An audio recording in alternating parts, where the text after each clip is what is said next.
Baik, di sini saya akan mencoba menjawab pertanyaan dari Anissa Sajida, yang dimana Anissa bertanya, bagaimana faktor diskonto digunakan dalam analisis keputusan keuangan dan bagaimana pengaruhnya terhadap penilaian investasi serta pengambilan keputusan tentang proyek-proyek atau investasi dalam konteks nilai waktu uang. Nah, jadi sedikit kita jelaskan apa sih itu faktor diskonto. Nah, jadi faktor diskonto itu adalah tingkat suku bunga atau tingkat pengembalian yang digunakan untuk menghitung nilai sekarang dari arus kas untuk masa depan.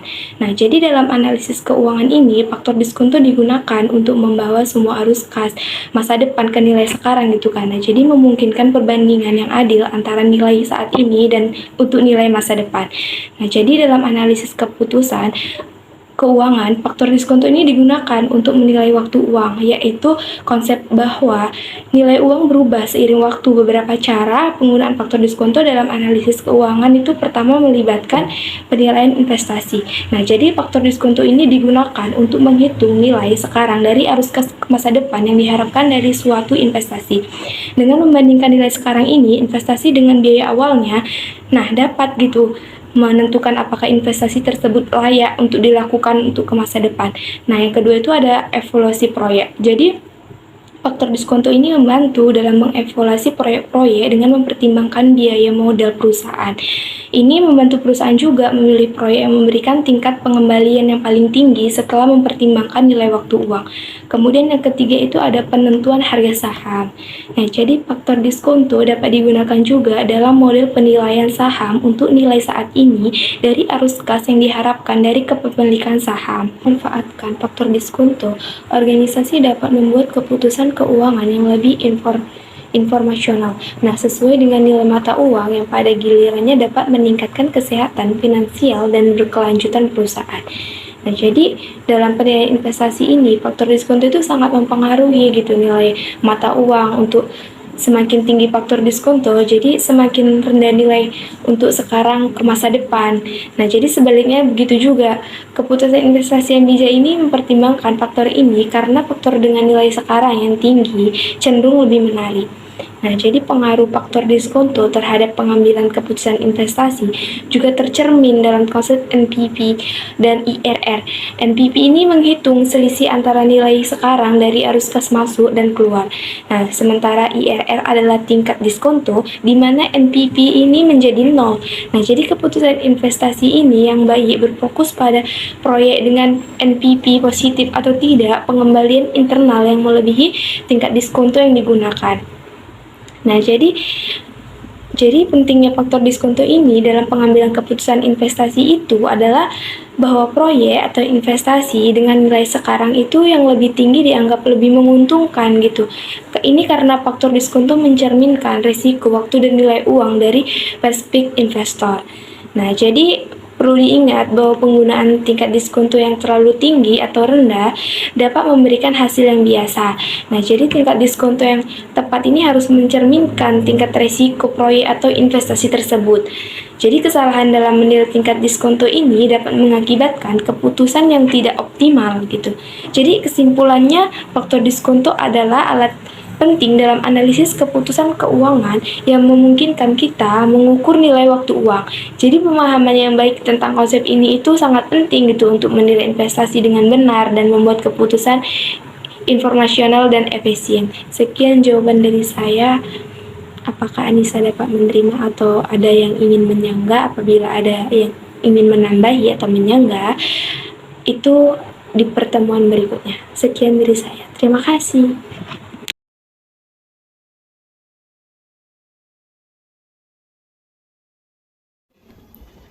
Saya Salsabila Faiza. Saya di sini akan mencoba menjawab pertanyaan dari teman kita Naila Anandaruni. Di mana pertanyaannya adalah bagaimana pendapat kalian mengenai pemindahan ibu kota dalam segi analisis biaya dan juga manfaat. Jadi dari segi analisis manfaat, proyek pembangunan ibu kota negara baru ke Kalimantan Timur ini diharapkan dapat mereduksi atau mengurangi beban yang ada di Jakarta dan juga Jawa. Sebagaimana kita ketahui bahwa Jakarta dan Jawa ini merupakan pusat pemerintahan dan juga pusat perekonomian Indonesia dengan kepadatan jumlah penduduk yang sangat tinggi. Nah, dengan padatnya penduduk di wilayah Jakarta dan Jawa ini mengakibatkan infrastruktur yang ada juga tidak berjalan secara maksimal dan optimal, sehingga nantinya dinilai akan menimbulkan berbagai masalah seperti kemacetan, banjir, dan juga polusi udara. Jadi dengan adanya pemindahan ibu kota baru ke Kalimantan Timur ini diharapkan dapat mengurangi beban yang ada di Jakarta sebagai ibu kota saat ini. Dan mengapa sih wilayah Kalimantan Timur yang dijadikan wilayah untuk pemindahan ibu kota baru Indonesia? Jadi wilayah Kalimantan Timur ini merupakan wilayah yang masih sangat luas, masih sangat terjaga, dan juga wilayah yang dinilai cukup strategis untuk melakukan kegiatan perekonomian untuk mendorong pertumbuhan ekonomi Indonesia untuk kedepannya. Kemudian yang kedua adalah proyek pembangunan ibu kota negara baru ke Kalimantan Timur ini juga diharapkan bisa dapat meningkatkan pemerataan dalam hal pembangunan. Kita ketahui juga bahwa selama ini hal pembangunan yang ada di Indonesia ini terpusat di Jakarta dan juga Jawa. Nah, dengan adanya isu pemindahan ibu kota baru ke Kalimantan Timur ini diharapkan juga bisa dapat melakukan pemerataan pembangunan di seluruh wilayah dan daerah yang ada di Indonesia ini agar tidak adanya kesenjangan antar pembangunan wilayah atau daerah lain yang ada di Indonesia. Kemudian manfaat yang ketiga yang diharapkan dari pembangunan ibu kota negara baru ke Kalimantan Timur ini adalah dapat menciptakan lapangan pekerjaan baru, di mana proyek sebesar ini pasti akan membutuhkan banyak tenaga kerja, dan kemudian dengan membutuhkan banyak tenaga kerja ini diharapkan juga dapat meningkatkan kesejahteraan masyarakat yang ada di Indonesia, karena dengan adanya pembukaan lapangan pekerjaan maka mengurangi tingkat pengangguran yang ada di Indonesia. Kemudian setelah pembahasan analisis manfaat yang dihasilkan dari proyek pembangunan ibu kota negara baru ke Kalimantan Timur ini, juga ada analisis biaya yang dihasilkan, di mana biaya yang dihasilkan dari proyek pembangunan ibu kota negara baru ke Kalimantan Timur ini diperkirakan mencapai 466 triliun rupiah dengan meliputi biaya pemindahan, biaya pembangunan infrastruktur, dan juga biaya pembangunan gedung-gedung pemerintahan dan fasilitas umum lainnya. Kemudian selain dampak positif yang telah disebutkan tadi, ada juga dampak negatif yang dapat ditimbulkan dari proyek pembangunan IKN ke Kalimantan Timur ini, di mana dengan proyek pembangunan IKN ke Kalimantan Timur ini dapat meningkatkan pembangunan infrastruktur yang akan menyebabkan peningkatan emisi gas rumah kaca karena pengangkutan material sebagai kontribusi pembangunan infrastruktur. Kemudian juga akan mengurangi penyerapan karbon di hutan Kalimantan dan juga akan mencemari hutan yang ada di Kalimantan Timur ini sebagai salah satu penyumbang oksigen terbesar di dunia. Kemudian dampak negatif lainnya juga akan mengganggu ekosistem biodiversitas atau keragaman hayati yang ada di hutan Kalimantan Timur tersebut. Sekian jawaban dari saya terkait dengan pertanyaan Naila Anandaruni.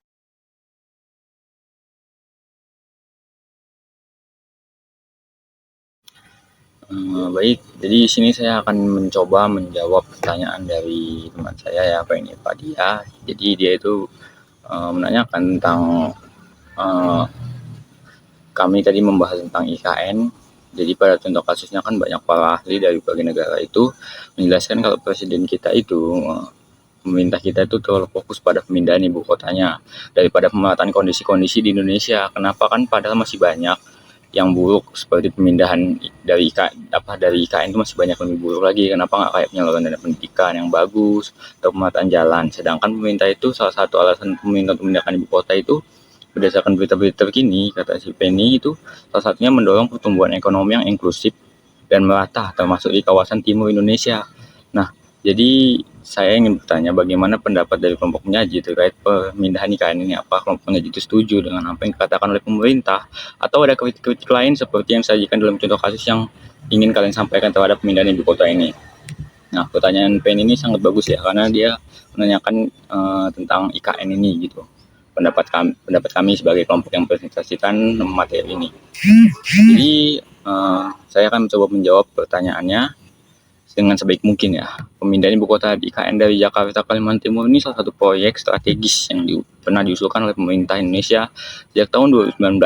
Pemerintah itu berpendapat bahwa pemindahan IKN ini akan memberikan manfaat bagi pembangunan nasional, seperti mengubah Jakarta sebagai pusat pemerintah, sebagai bisnis dan penduduk, meningkatkan kesejahteraan masyarakat di kawasan timur Indonesia, dan mewujudkan visi Indonesia sebagai negara maritim.